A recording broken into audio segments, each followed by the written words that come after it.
Well, we should adopt at least 40%. That's what the science says we need to do. I mean, when in Bali the scientists issued that statement saying 25 to 40%, one thing that was a sort of range for rich countries like Australia, and when the world settled on 25%, that became the sort of hurdle.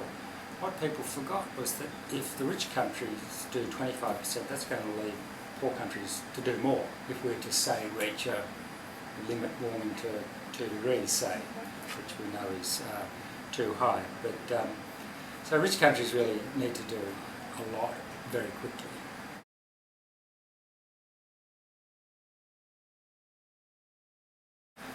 Well, the best science indicates that we should be aiming for no more than 350 parts per million. It's currently, as you know, 385, and so we have to not only stop emitting but draw emissions, carbon dioxide and other greenhouse gases out of the atmosphere. So that's a huge and difficult task, but we have no choice. We just have to do it. So, and this is the bizarre thing about this debate, you know, that, well, you know, we can do this and it'll cost so much and maybe we could do a bit more, but that'll be very expensive. Well, it's not that sort of debate anymore.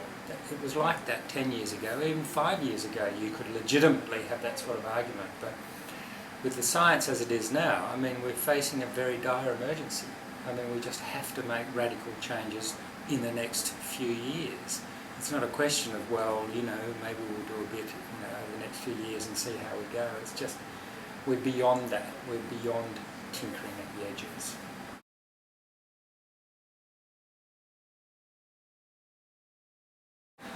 Well, they shouldn't get any.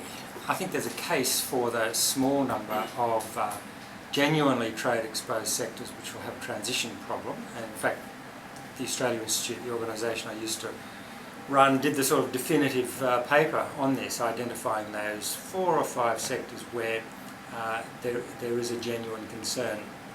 They account for a very, very small proportion of the Australian economy, and the rest should get zero. I mean, the whole point is basically to phase out coal-fired electricity generation in short order.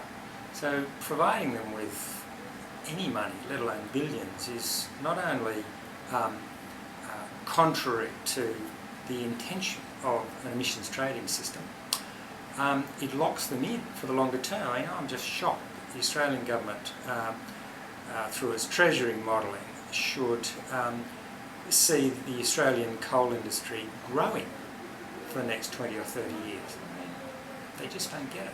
They just do not understand the urgency of the situation. They need to radically and quickly make this transition to zero or low emission energy sources.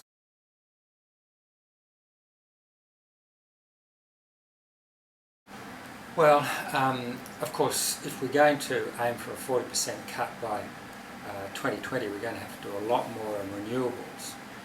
And the thing is, you know, there's this strange situation where environmentalists like myself have much greater faith in the capacity of the market to respond if the right signals are set. And so if we had a very stringent target like 40% overall, and at least that amount in electricity generation from renewables, then I think we would find that Australian businesses are far more flexible and capable of responding to that if the circumstances were right. I mean, clearly they're not going to do it unless there's a legislative framework which requires it. And so we also need, that would involve a big mind shift in Australia, because, you know, we have this vision of Australia as being a great repository of minerals, coal in particular, and natural gas. And what we need to do is recognise that we're actually blessed with other energy sources, a fantastic solar resource in particular, but in wind as well, and geothermal. And that's the mental shift we need in Australian politics and business, just this idea that we've got to get away from the fuel sources of the 19th century and make this leap into the fuel sources or energy sources of the 21st century. So a lot more.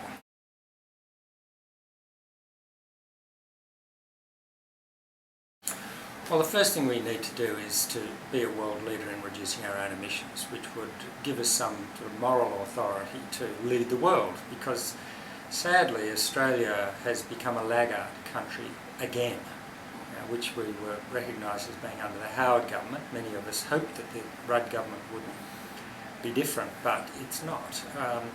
As John Howard said the other day, the Rudd government is doing effectively what he would have done had he won the election. And he's right. The Rudd government is implementing the Howard government policies, the policies of the last 6 or 9 months of the Howard government. And if we have a position of real leadership, then we can negotiate in good faith with developed countries, because there's a tremendous, developing countries, there's a tremendous amount of suspicion of the intentions and actions of rich countries in developing countries, suspicion which has which is pretty well founded. So I think that if Australia were to get very serious about its energy emissions reductions, then we genuinely would have the technological expertise to transfer to developing countries. At the moment, we've got this crazy situation where most of Australia's energy investment is going into trying to sustain the coal industry, carbon capture and storage. I mean, this is complete madness. With the idea that we can then sell this technology to other developing countries. Well, for a start, China's going to be well in advance of Australia with carbon capture and storage, and it's completely misconstrued.